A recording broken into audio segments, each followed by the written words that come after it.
Doctor ఏమో తాగి నీ లివర్ మొత్తం ఖరాబ్ అయింది, నువ్వు బతికే ఛాన్స్ తక్కువ అని చెప్పేసి అంటాను. ఇప్పుడు ఎట్లా ఏం చేయాలో అర్థమవుతలేదు. అప్పటికి చెప్తూనే ఉంటారు తాగద్దు అని చెప్పేసి, నేనే అనవసరంగా తాగినట్టయినా. ఇప్పుడు ఈ విషయం మా ఇంట్లో మా అమ్మ వెళ్తే అసలు బతకది. అదైతే అసలు తట్టుకోలేదు. ఇప్పుడు ఏం చేయాలి? శివుడు పెద్ద బావ చెల్లె మంచిగానే ఉంటాడు, చిన్నోడు కూడా సెట్ అయిపోయిండు. నీ పెళ్ళి కూడా చేస్తే అయిపోతుంది కదా నాన్న. ఇప్పుడు ఏంటి ఉందని చెప్పే కార్తీక పౌర్ణమి కూడా చేసుకుంటే తీరాదు? అరే కార్తీక పౌర్ణమి ఎన్ని రోజులు ఉన్నారా? నాకు అర్థం కాదు. ఇప్పుడు జూలై నడుతూనే ఉండే, ఆల్రెడీ ఎండింగ్ వచ్చింది. ఇంకా 2 నెలలు అయితే అయిపోయాయి. చూసుతో అయితే ఇప్పటి నుంచి మొదలు పెడితేనే అప్పటి వరకు సెట్ అవుతాయి. నానా, అన్నకి ఇంత సడన్గా సంబంధం గురించి మాట్లాడుతున్నావేందే? ఏమన్నా సంబంధాలు వచ్చినాయా? అవును బిడ్డ, మన వరంగల్ బాబాయ్ ఫోన్ చేసిండు సాయంత్రం, మంచి సంబంధం ఉన్నదని చేసిండు. అందు గురించే నీతో చెప్తాను అట్లా. వరంగల్ బాబాయ్ అంటే మంచి సంబంధాలే చూస్తాలే నాన్న. అవును బిడ్డ, అమ్మాయిది డిగ్రీ అయిపోయిందట, ప్రస్తుతానికి పీజీ చేస్తుందట. వాళ్ళ నాన్న కూడా రిజిస్ట్రేట్ చేస్తాడట. అన్నిటి పరంగా బాగానే ఉన్నాడట. అమ్మాయి కూడా బాగానే ఉన్నదట. నాన్న, వాళ్ళు ఉన్నలో లేనిలో పక్క పెట్టు. ఫస్ట్ అయితే అమ్మాయి గుణం మంచిగా ఉండాలి, ఆమె మనతో కలిసి ఉండాలి. నాకు తెలియదా బిడ్డ, అన్ని రకాల చూసుకున్న తర్వాత అమ్మాయి నీకు ఓకే అన్న తర్వాతనే మనం మూమెంట్ తీసుకొని అన్ని విషయాలు మాట్లాడదాం. సరే నాన్న.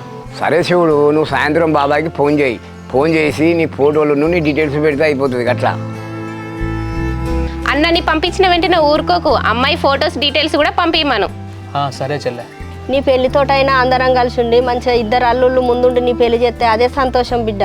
సరే అమ్మా, అని నువ్వు అనుకున్నట్టు అవుతుందిలే, కానీ ఇప్పుడు పెద్దవాళ్ళు కూడా మారిపోయింది కదా.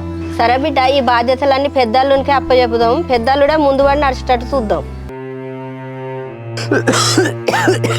అయ్యో, మళ్ళా రక్తం వస్తుంది నోట్లోకి వెళ్ళి. మంచిగా మారిపోయి ఏదైనా పని చూసుకొని ఇప్పటికైనా మంచిగా ఉందాం అనుకుంటే ఆ భగవంతుడికి ఇట్లా చేసింది. ఇప్పుడు ఈ విషయం ఎట్లా చెప్పాలి ఇంట్లోకు?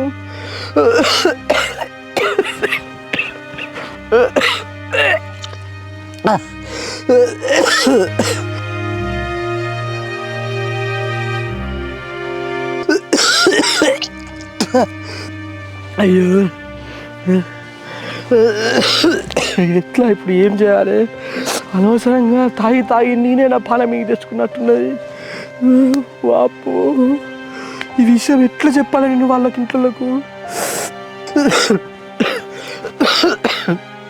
అయ్యో, మా శివేంద్రకి ఇప్పుడు ఫోన్ చేస్తాను. ఇప్పుడు ఏం ఫోన్ మాట్లాడాలి, ఏం ఫోన్ లిఫ్ట్ చేయాలి?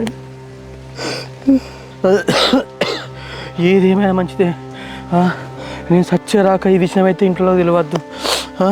ఈ మందులు, ఈ చిట్టులు ఇవన్నీ అలా కోపడకుండా బండినే దాచిపెట్టాలి.